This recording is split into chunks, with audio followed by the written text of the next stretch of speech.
Let's make these almond flour pancakes. Start off by adding a cup of almond flour, some salt, and 2 teaspoons of erythritol.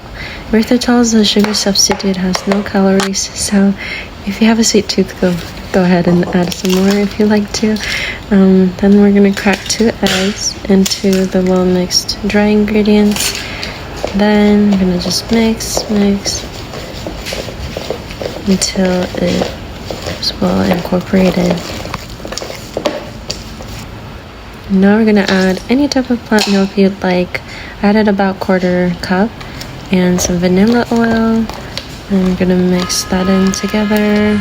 Okay, so we're gonna warm up a skillet, and once it's hot and ready to go, we're gonna scoop out 1/4 cup of the batter like this. And once they're a bit solidified like that, you're gonna flip them.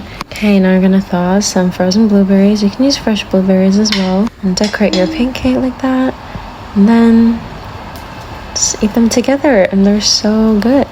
Let's try out this recipe and let me know how it goes. Thank you. Bye.